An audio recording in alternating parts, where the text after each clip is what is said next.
আমি দৌড়াচ্ছি অসমাপ্ত চাহিদার পেছনে, এক শূন্যতার থেকে আরেক শূন্যতায়।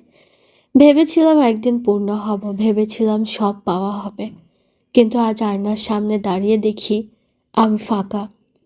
আমার ভেতর শূন্যতার গর্জন, যা কিছু জড়ো করেছি সবই মায়ার প্রতিচ্ছবি, ছুতে গেলেই বিলীন। আমি শুধু এক অস্তিত্বহীন উপমা, নামহীন রূপহীন শূন্যতায় গড়া।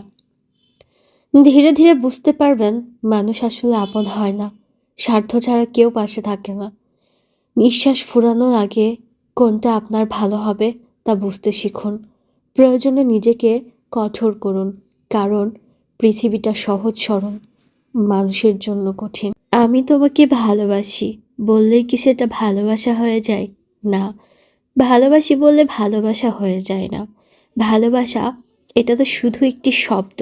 যেমন ধরো, আমি বললাম তোমার জন্য জীবন দিতে পারি, কিন্তু তাতে কি সত্যি জীবন দেওয়া হয়ে যায়? ভালোবাসার কোনো ধরন নেই, কোনো চিত্র নেই।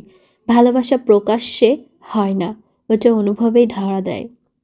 ভালো থাকার জন্যই ভালোবাসা। মানুষ ভালোবাসে প্রিয়জনকে পাশে পাওয়ার আশায়, কিন্তু আমার মনে হয় পাবো কি পাবো না তা তো কেউই জানি না। কারণ আমরা মানুষ, কখন এই জীবনে থেমে যাবে তার কোনো নিশ্চয়তা নেই। পাওয়ার আশাটুকু ভালোবাসার চেয়ে যতটুকু সময় পাশে আছে সেই সময়টুকু প্রাণ ভরে ভালোবেসে আগলে রাখাই শ্রেয়। ধীরে ধীরে বুঝতে পারবেন মানুষ আসলেই আপন হয় না, স্বার্থ ছাড়া পাশে থাকে না। নিঃশ্বাস ফোরানোর আগে কোনটা আপনার জন্য ভালো সেটা বুঝতে শিখুন। অমানুষ মানুষের রূপে ঘুরে বেড়ায় চারিদিকে, মুখে মিষ্টি কথা, ভেতরে জমে থাকে বিষ। চেহারায় মানুষ, আচরণের হিংস্রতা, সহজে বোঝা যায় না কে কেমন। তারা সহানুভূতির মুখোশ পরে, বিশ্বাসের জায়গায় আঘাত হানে। প্রয়োজনে আপন সেজে কাছে থাকে, কাজ শেষ হলে আর চিনেও না। অমানুষ কখনো রক্তের নয়, চিন্তায় আর কাজে প্রকাশ করে। মানুষ হওয়া শুধু জন্মের ব্যাপার নয়, মানুষ হতে বিবেক লাগে। এই কারণে সাবধানে চলতে হয়। সব মুখের হাসি আপন নয়, রূপ দেখে মানুষ চেনা যায় না। অমানুষ মানুষের মতোই রূপ। প্রতারণায় যখন আপন মানুষের রূপ নেয়, তখন প্রশ্ন করার সাহসও হারিয়ে যায়।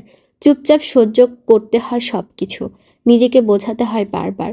এই ফাঁদ থেকে বেরিয়ে আসা কঠিন, কারণ স্মৃতিগুলো বারবার টেনে ধরে। আপন মানুষের প্রতারণা শেখায় সব আপন মানুষ আসলে আপন নয়। বিবেক যখন অন্ধ হয়ে যায়, তখন যুক্তি আর কাজ করে না। ভুলকে ঠিক মনে হয় আর অন্যায়কে সহজ হয়ে দাঁড়ায়।